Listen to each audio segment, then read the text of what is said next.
Content presented in Cheshire Corners is for educational and informational purposes only.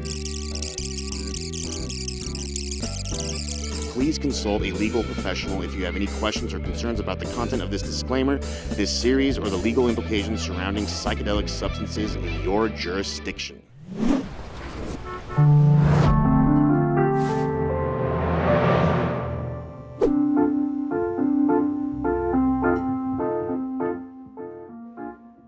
Welcome to Cheshire Corners.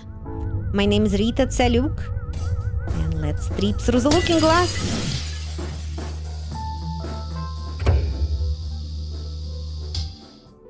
We have here at the studio our welcome guest, Erin Fountain. Erin, known for cultivating mushrooms, for understanding micrology, be fascinating with mushrooms. He's also came from the fitness industry. He will tell us all about himself, and we will start our psychedelic Bible with writing story of Erin.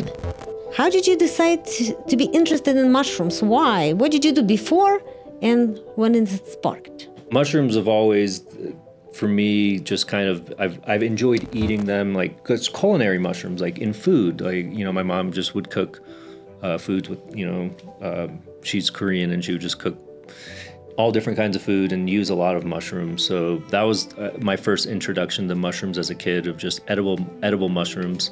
And it wasn't until college where I discovered a different kind of mushroom that produced a different experience and kind of hallucinations. And then, so that was my journey of mushrooms have been a part of my life, but they have become much more part of my life in the last few years, especially since Colorado has, their laws have been friendlier towards different kinds of mushrooms. Currently unique to Colorado in that other states and cities do have decriminalization laws, and I feel like what's unique about Colorado is that we have a gifting provision in our current legislature, and who knows if that's going to last, but that has allowed for more sharing and more people being able to be introduced to psychedelics in a safe and legal way. So I don't know, big takeaway is that I would just say there's just a lot of excitement around psychedelics for just people and potentially improving people's lives. And so I think that's probably the biggest takeaway. We are fascinated with mushroom creatures of any kind. I think they're extremely fascinating. And then mushrooms are coming to Colorado market. They're already here. Psychedelic revolutions as psychedelic mushrooms. Although not all mushrooms are psychedelic, but they are all extremely cool. As a mycologist, what excites you the most about the current psychedelic landscape in Colorado? I'm excited to see what happens in the state regulated programs, in the sense of how more and more people can access psychedelics, because for me personally, psychedelics have just had such a profound positive impact on my life in many, many ways. And so I think they can help a lot of people. So having more access, I think, is what I'm excited about, for people to have more access. To someone who's brand new to psychedelics, is there something that you let them know? Because you kind of mentioned there's a lot of people that are kind of nervous about this new plant medicine and how to integrate that into their lives. Is there something that you would tell them? That's really important, I feel like, for there to be some personal level of comfort. Like, I don't think there's any really value in, sure, like, well, I will say this. Even though I'm very familiar with psychedelics, I'm always nervous. It's like, there's just something about that, even though, like, I have not had a bad trip in I don't know how long. Sure, I've had very challenging things. Even if it's a micro, like there's always something that is a little hesitation. And that's, when I talk to certain people, like that's kind of like, it's just like a little anxiety of like, and so having some level of comfort is very important. And traditionally, for people who have had psychedelics, and I'll touch base on it, there was a common dose. and that common dose was a lot of times an eighth. And that was just how people traditionally, like if you were going to take any kind of active mushroom, like you would take X amount, and that would often give a very strong experience. And that is not the case anymore, in the sense of it's totally fine to start with just a tiny bit, and that's what I'd recommend for most people, is unless they are experienced, to do some experimentation with lower amounts, just because based on amount can drastically make a difference in what that feels like, and also just taking the time to educate what a microdose is, or what a small or a medium or a large dose, just to have some kind of reference, so potentially you're just not jumping in blind. And it's held by a lot of people who have had experience with psychedelics, is that's like can be a potential collective awakening, because a lot of people's experiences when they take psychedelics is they kind of a lot, depending on dose, but there is a dissolution or even detachment or separation of ego, of like who we think we are. And I'm Aaron, like I do mushroom, I do this, but having and that's just how my everyday life is and how it is for a lot of people. But something when you take psychedelics, it different parts of your brain talks to each other, and it kind of allows for different, basically, for myself and a lot of people, there's like a oneness, there's a collective oneness, and also like kind of coming back to like love and compassion. And if you kind of can feel that can potentially have a positive impact on yourself, which in turn has an impact on your family and your community, and it can grow from there. So that's what I think is really special about psychedelics. How do you see the role of community and education evolving as psychedelics become more mainstream? How can we best educate and discuss psychedelic plant medicine today? Well, I think a big part of it is what you guys are doing. I think that is hugely helpful. We met at a mushroom meetup, and I think that's a great way. So community, I think, is a very important way to engage, and that could be virtually online, it could be in person. I think really just being able to get together and online resources, video resources, in person. So I think it's just reaching out to looking online, looking for events, like go and connecting with people, because I think that's probably the easiest way, is to find some type of connection, community. But self-educate, like if you can't learn from someone else, taking the time to self-educate, especially when it comes to psychedelics, just because we are talking about something that is can be a very strong and substance, and that just so people are prepared. So what specifically you think, as somebody who spends a lot of time with mushrooms as creatures, what do you think makes them so special? I would say something that I really didn't know until I started working with mushrooms more extensively is that Mycelium and fungus and fungi is everywhere. It's like the kind of neural pathways of our planet, essentially. There's Mycelium everywhere. So I think that's what makes it extremely special, is it has such a large role in our ability to be here. Pretty much life on Earth is fungi is an essential part of that. So I think that's pretty cool. Yeah, I'm a friend with I have a kombucha pet at home. Okay. That prepares kombucha for me. It's a mushroom. Okay. Yeah, tea mushroom, Yeah, That's kombucha. Kefir is a mushroom. Yes, okay. I've done it before. It's pretty cool. And it's actually really healthy for you if you drink it in the next, in 7 days. But you're saying everything is a mushroom. So mushrooms are what we think of as like the actual fruiting body.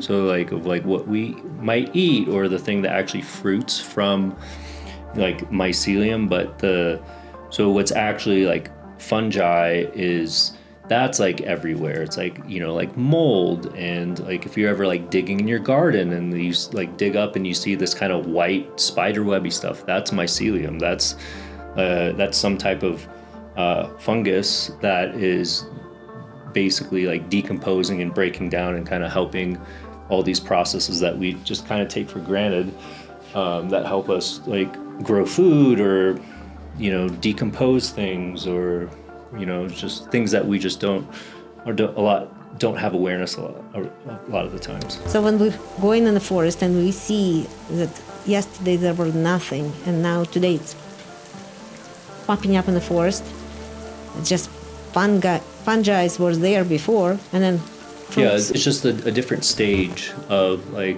of the process of that life cycle of, you know, fungi or mushrooms or mycelium, kind of however you want to think about it. But that's just, yes, like you come back another day and then, you know, it may have rained or something may have happened environmentally or from a timeline perspective, and then fruits appear. Can you tell us some of the biggest impacts in your life that they've been, you know, helpful for? Yeah, I mean, to me, psychedelics are something that I use on a, you know, not any kind of schedule, but whenever it feels appropriate. And it is there's different ways to describe it. It can be described as like kind of a reset, to me, it's like it illuminates things that are not able to be seen by our kind of just normal everyday consciousness. And a lot of those things that aren't able to be seen can basically provide space for healing and growth. So, Are you interested in the spirituality connected with psychedelics? Are you more science-based? I would say both, but I definitely, yes, I do. I do feel personally the spirituality side of psychedelics for sure. I would say like it's helped melt away conditioning. So like, what I mean by conditioning is things that are like, you know, we learn from like the culture we grew up in. So like, you know, our parents, our society, like, you know, all these things that we, you know, kind of we absorb as young kids and adults, that psychedelics have kind of helped illuminate certain things and kind of relax around things that no longer serve me in that sense. And then when we talk about spirituality, there's like, it's hard to describe, but when we talk about oneness and like collective consciousness and energy and things like that, and which kind of falls more in that kind of spiritual side, that definitely, those are things that are palatable and kind of made more apparent through like, you know, psychedelics. So I think humanity always, all kinds of civilizations, we were all fascinated with mushrooms. Watching a bunch of archaeological documentaries, mushrooms pictures were found thousands and thousands of years ago. Before anything, people drew people, they probably started drawing mushrooms. A theory of how humans evolved was that before humans arrived, it was apes over, you know, many years were eating psychedelic mushrooms, and it helped their brains form and like we evolved from that. It's like I think it's called the stoned ape theory.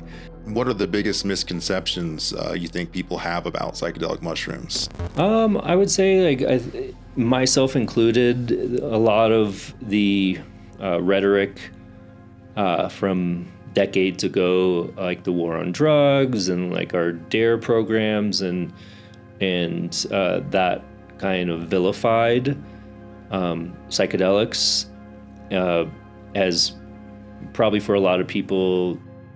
America's public enemy number one in the United States is drug abuse. In order to fight and defeat this enemy, it is necessary to wage a new all-out offensive. Kind of made them hesitant to, just like they're a little hesitant to kind of maybe try something that is different or that because it's scary. But I think the current research studies that are showing really positive signs of people having positive outcomes as an alternative to pharmaceuticals, I think that's really exciting. Just want to mention just how important like set and setting is. Set is often referred to as your mindset. So psychedelics can, even at a microdose, and more so at higher doses, can amplify your current mindset or what potentially you have been going through recently, and often can even bring up things that you're just completely unaware of that just come to the surface. So just kind of being in a mindset that, like, if you're really sad or depressed, then that's probably not the best time to potentially indulge in psychedelics.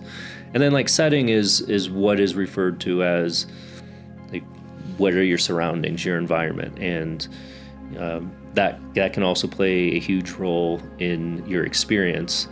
So like a lot of the research studies that they're doing at universities, people are being blindfolded and they're laying down, and that's that is a completely different experience than if you are in a home, like enclosed, versus being outside in nature. Like it can drastically influence that kind of experience. So just being mindful of what is happening, and also I think intention setting is also can be helpful, just to have like some kind of grounding, kind of going through a experience that maybe take you on a ride.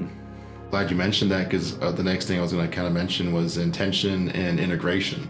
Intention is I think intention is great just in life.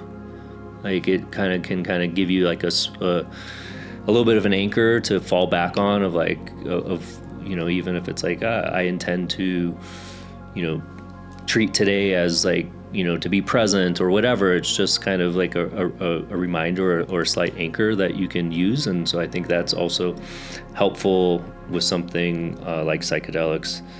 And integration is, I think, extremely important, because a lot, if we're talking about, a mushroom trip that's on the,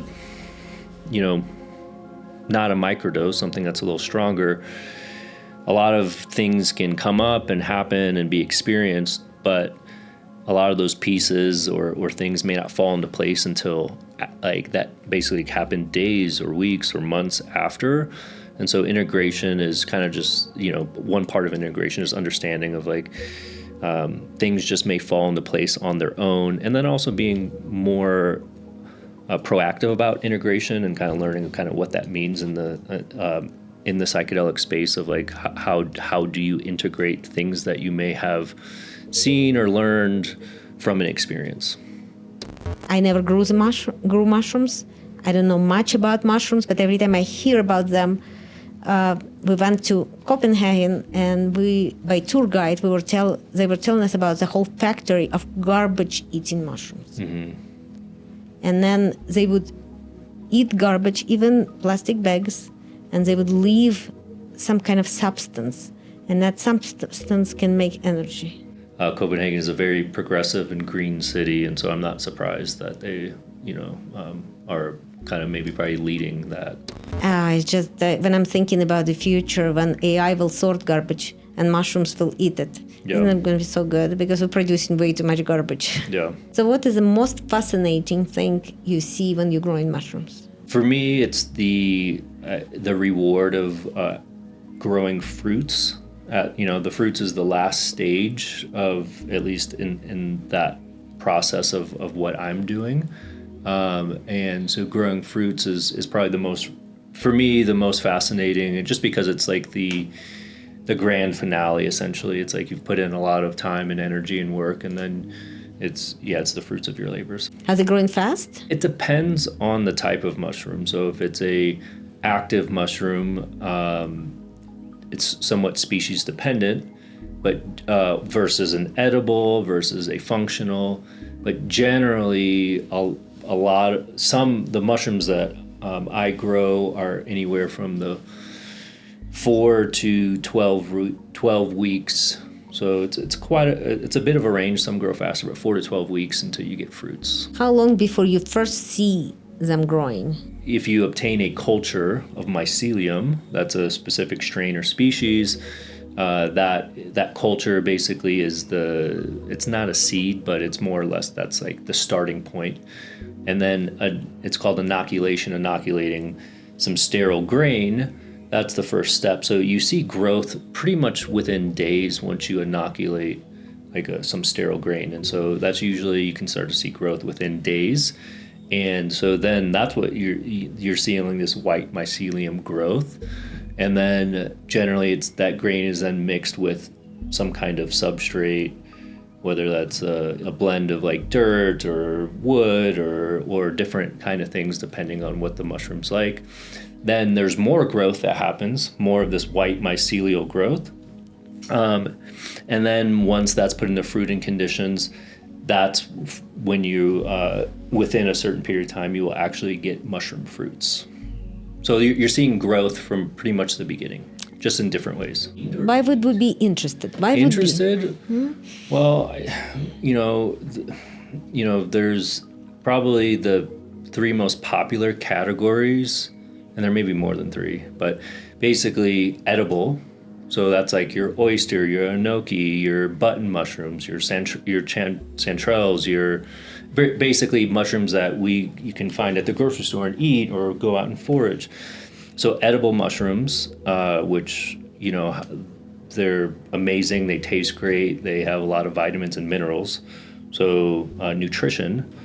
And then if we talk about functional mushrooms, those are mushrooms that are kind of classified as like having some kind of medicinal benefit of like, good for the immune system or provides energy, like cordyceps is a mushroom that helps with energy, or lion's mane that can have a positive effects on the brain. So that's kind of more like what we'd classify as medicinal. And then we can talk about another kind of medicinal, which would be like the psychedelic mushrooms, which a lot of research is happening in universities and states have certain states have allowed different laws, but that's I would say like those are the 3 main categories that are on a lot of people's radars. So when we talk about like why are mushrooms so like have like a buzz around them. So. And what about forest mushrooms? Forest, like mushrooms that you find like just in nature? Yeah. Well, pretty much every mushroom that in those 3 pretty much that ever exists, is found in nature. I take that back. Things that are grown in a lab and crossed. So like you can take 2 different mushrooms of the same species and create a hybrid. That's something you're not going to find out in nature. But the like basically genetically modified mushrooms, you're not going to find those out in nature, but pretty much everything else that we have ever found and used is found in nature. Did you ever genetically modified mushrooms yourself? That's something I have found a genetic anomaly. So from growing a mushroom, if you grow something long enough, like over and over again, it will sometimes mutate. So I have discovered a different phenotype or mutation of a specific mushroom that I have found. I have not yet worked on like crosses yet, just from a time perspective, like a little bit education, but you need like a microscope and you just need a little, and I kind of know how to do it a little bit, but I stay pretty busy. So that's a project that I would like to kind of mess with in the future. How you can get apples, right? You just get in apple tree and you kind of put another different type of apple tree, or you're crossing apples and oranges or whatever you're crossing. Can you cross mushrooms like that? Yes, they generally, you can cross within a species. So there's I don't know how many species there are. There's probably thousands of species of different mushrooms. Crosses can occur much more easily within the same species. So basically their genetic DNA makeup has to be very close for them to be crossed.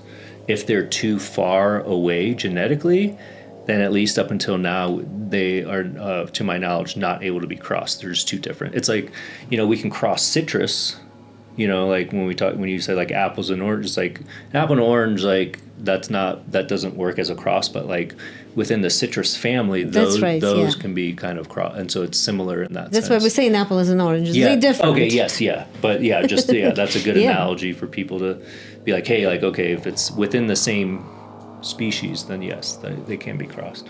Cool. Do you know of any mushroom strains or anything that came out of crossing mushrooms, not naturally? Yes, more so in the psychedelic space. So there's a species of psychedelic mushrooms called Psilocybe cubensis, and that species is heavily crossed. Like many of those mushrooms, and all the crazy names that they're given, a lot of those are crosses and mutations. We're here.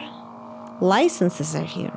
We are planning to get license here at the coffee joint for microdosing psychedelic consumption of mushrooms. I think that's amazing. I think the more people can, for one, be educated, because I think that's probably the most important thing, is being able to understand, and we're all being kind of learning, just because this is just something we haven't really been able to study to this level, like really ever. So education of like, hey, what can this potentially do for them or for yourself? Just to be responsible, because like these are substances that are very strong, or can be, depending on dose. Yeah, and I'm thinking, when people saying poison mushrooms, I think they're not poison, they're just strong. They're doing something very, very strong, and if you take a lot of it, and if you take maybe any of it, you might die. But it doesn't mean that there is no health benefit, it just means they haven't not been researched. Don't do something you don't know about because it's strong. Mushrooms could be very poisoned, but means strong. Maybe the most poisoned one will help us the most. Well, and everything is toxic at a certain level. Like you drink enough water, you die. There's just so much that we don't know, and when it comes to psychedelics, of your starting mental disposition, what psychedelics are going to do for that. Whether that's temporarily, while you are experiencing that kind of journey, versus like, what kind of effect is it going to happen afterwards? And so, we're here talking about like, hey, like there's a lot of positive things, but the other thing to touch on is that it's probably not everyone is going to benefit from psychedelics. And so that's just something that we are finding more information about, of like who those candidates may or may not be, and that's where like a qualified therapist comes in, who can kind of do some evaluation. Is there an amazing journey that you can articulate to us that you've experienced? I had a strong mushroom trip in Moab, Utah, and to be there was really interesting. When we talk about that setting, so like if you're ever in Canyonlands, Moab, Utah, like that, there's a lot of energy in that place, like just period. Like you don't have to be on anything to kind of be in awe and really kind of feel kind of like just the energy of that place. And I know that may sound kind of spiritual or interesting, but it's like if you're ever in a beautiful space and like you're just taking it in, like that in a way is a kind of energy. And so that was a heck of an experience to do a mushroom trip in that setting, and I'll just leave it at that. It was amazing. And then the other thing I will say is that certain mushroom trips provide challenges, and may not be fun for certain parts of it, but some of my most kind of beneficial and life-changing or life-improving kind of things have been things that are very challenging. And what I mean by that is, to me, mushrooms allow you to see things non-judgmentally that you may not be able to see, or you being shown those in everyday life may be harder because mushrooms make it a little easier to let go of and see things non-judgmentally, and I think that helps facilitate letting go. Please like, subscribe to this channel. Please send this information to your social media. Please put in comments if you disagree or agree with us. And thank you very much for being our viewers.